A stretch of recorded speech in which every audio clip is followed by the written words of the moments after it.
When I first saw the price Lenovo was asking for the Legion Go 2, I thought they were crazy, but I bought it anyway. And now that I've had it for a couple of weeks, I think I understand the reasoning behind it. When I was doing the unboxing, I was surprised by the carrying case it comes with. It's padded and lined with a soft fabric to help protect the screen. And I know it's kind of funny to be happy about a case, but this is exactly the style I like. Minimal and lightweight. It's good enough that I don't feel like I need to go out and buy another one. I can just slide it into my sling bag and take it with me out to lunch. I don't know if you guys are going to be able to tell or not, but one of the first things I did when I got this was put on a screen protector.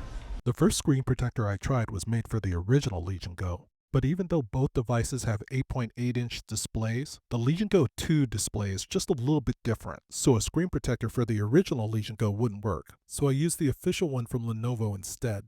It's an HD clear protector, and once it was on, it was barely noticeable, but I felt better knowing the screen had a little protection. And I'll talk about the screen more a little bit later in the video, because this OLED panel is something else. Upgrading the internal SSD wasn't difficult. There are more steps than the original, but I did find something that really surprised me. Before I take it apart, I like to go into the BIOS and disable the built-in battery. That way, if I accidentally press the power button, it won't turn on while I'm opening it. Having detachable controllers makes working on the Legion Go easier for me than other handhelds. I can lay it flat, screen down, without worrying about the sticks or triggers pressing against the table. There were 6 screws along the back plate I had to take out, and then there were 2 more hiding underneath the kickstand. After I removed all the screws, I used a couple of different pry tools to take off the back cover. This longer one with its sharper edge was good for getting it started, and this guitar pick worked well for the rest of it. The SSD sits under a small plate connected to the fan, so in order to change the SSD, I had to disconnect the battery, remove the battery, then remove the fan. First, I used a plastic pick to slowly work out the battery connector. I was really trying not to pull on the wires. There were 2 screws on either side of the fan. Both worked to hold the battery in place. Once I removed them, I was able to lift the battery out. I disconnected the fan cable, then there was 1 screw holding it in place. After removing the fan, I was finally able to see the SSD. And here's the surprising part. It came with a smaller M.2 2242 drive. At the price I paid, I really thought it would have the larger 2280, much like the Xbox Ally X. Now, in the end, it really didn't matter because I was going to install this crucial 4TB SSD either way. Still surprising though. So I plugged it in and then replaced the screw. Then it was a matter of putting everything back together. The fan first. On the left side, there's a small notch that lines it up. I then reinstalled the mounting screw and attached the cable. I set the battery back in place, then replaced the 2 screws that secured it, and then finally I plugged the connector back in. Then I put the back plate back on, the 6 screws across the rear, and then the 2 screws underneath the kickstand.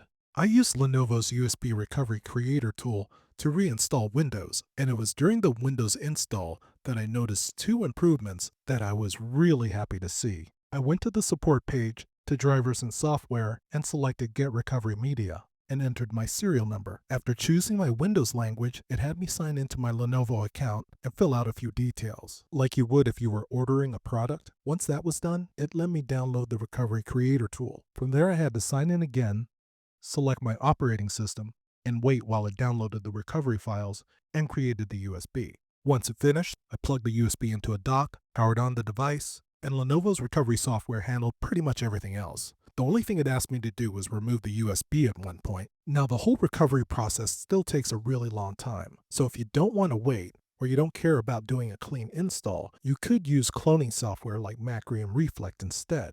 The setup process included the usual Windows install, and here's that first improvement I was happy about. Lenovo added a fingerprint sensor to the power button. It definitely makes day-to-day use easier. Not having to type a PIN every time I power it on is just better. And the second improvement I was happy about was the native landscape display.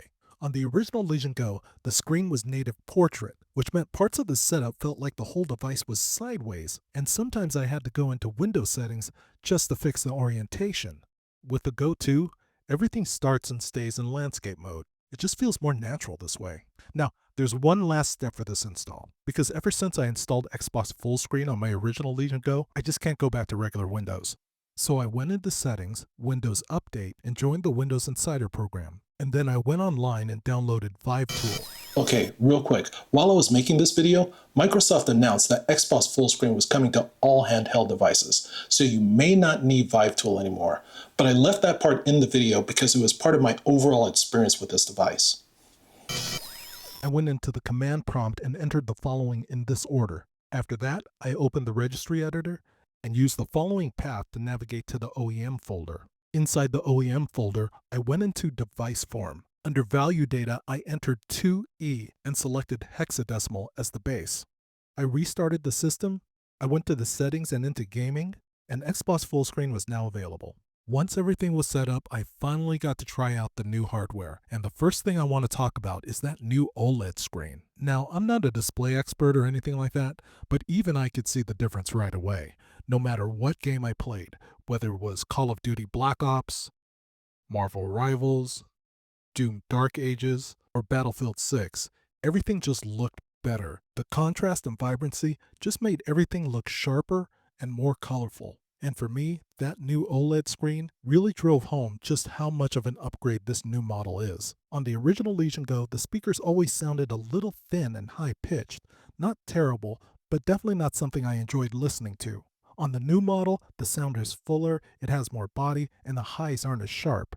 Even though both devices still have the same 2-watt speaker setup on paper, I definitely enjoyed the sound coming out of the new Legion Go more. Power in hell's hands. None of us would survive.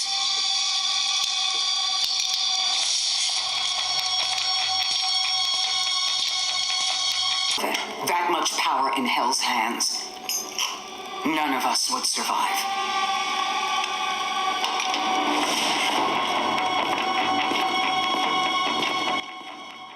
Lenovo ditched the square boxy shape of the original grips and switched to a more rounded design. The old grips weren't terrible, I eventually got used to them, but these new rounded corners are just more comfortable to hold. They sit better in the hand, and the new controllers fit the older Legion Go. Not perfectly, but good enough that I went out and bought another pair. Although, funny thing, even though I ordered the left and right controllers at the same time, I only received the right one. I mean, you gotta be kidding. I really don't use first-person shooter mode that often, but when I did, I really hated the idea of resting my hand on that exposed connection point. Lenovo added a little cover that snaps over the rail when you detach the right controller. They also added a detent and little locking switch to the controller base, so when you pick it up, the base stays attached. These are small things, but they do improve the experience when playing in FPS mode. Well done, Lenovo. The buttons and triggers feel fine. They all had an adequate amount of clickiness, and there wasn't much change here. But they did add a couple of new buttons, and they both add some important functions. With the top button, I was able to go into Legion Space and assign a function that allows it to bring up the Xbox settings. As for the bottom button, when I installed Xbox Fullscreen, I was able to swipe up from the bottom of the screen, and this allows me to switch between opened apps. But this bottom button actually does the same thing using Lenovo's Legion Space software. Although, I think I prefer the looks of the Xbox one. They rounded the D-pad this time instead of using that old cross shape. It's my favorite D-pad design because it's the most comfortable for me to use. The joysticks still don't have quite the tension I prefer for first-person shooters, but I can live with them. In terms of battery life, the newer model comes with a 74 watt-hour battery, a big improvement over the original's 49.2 watt-hour. I played Black Ops 7 for 30 minutes. I used performance mode with a resolution of 800p and 60Hz. I did all of my gaming in multiplayer, and when my timer went off after 30 minutes, I had 73% battery left, with an estimated remaining time of about 1 hour and 53 minutes. On the original, running the same test left me at about 70% left after 30 minutes, with about an hour and 9 minutes left. Lenovo included a 65 watt-hour charger with the device. Starting with my battery at 1%, I charged it for 30 minutes, and at the end, my battery had reached 40%. The changes to the hardware did make the Legion 2 heavier. On my scale, it came in at a pretty hefty 952 grams, while the older model weighed in at 887, and you can definitely feel the difference. But honestly, I'm never actually playing with my hands held out in front of me. They're always usually resting on something, a table, my lap, an armrest, so the weight doesn't really bother me that much. The Legion Go 2 comes with the new Z2 Extreme processor and 32GB of RAM, while the Legion Go 1 comes with the Z1 Extreme and only 16GB. I used the built-in benchmark tools in Marvel Rivals, Doom Dark Ages, in Cyberpunk to see what kind of frame rates I get from both devices. It's not a scientific test, but I was curious how big the difference would be. To try and keep things fair, I went into the BIOS for both devices and set the VRAM to 6 GB. I tested both devices in balanced and performance mode at 800p and at 60 Hz. For Marvel Rivals, graphics settings were set to low, and I used AMD FSR3 in performance mode. Doom was also set to low settings with FSR on, and I used its handheld preset. And finally for Cyberpunk, I just used their Steam Deck preset. In Marvel Rivals, the results were a lot closer than I expected. In both balanced and performance modes, the two devices stayed within about 10 frames of each other. In Doom the Dark Ages, I saw the kind of gap that I was expecting for all the games. The Legion Go 2 pulls ahead more clearly there, especially in performance mode. But Cyberpunk 2077 brings that difference back down again. In both modes, the original Legion Go was once again within roughly 10 frames of the Go 2. It was in 3D Mark's Time Spy and Firestrike where the gap finally looked like what I expected. The Legion Go 2 pulls noticeably ahead here, with much stronger scores in both balanced and performance presets. Despite these numbers, I never had any real issue playing games on my original Legion Go, but I definitely prefer playing them on the new one. The OLED screen, the bigger battery, the speakers, the ergonomics. Lenovo gave me all the upgrades I actually wanted. I wasn't happy about the price I had to pay for it, but after 3 weeks of actually using it, it doesn't feel that crazy anymore.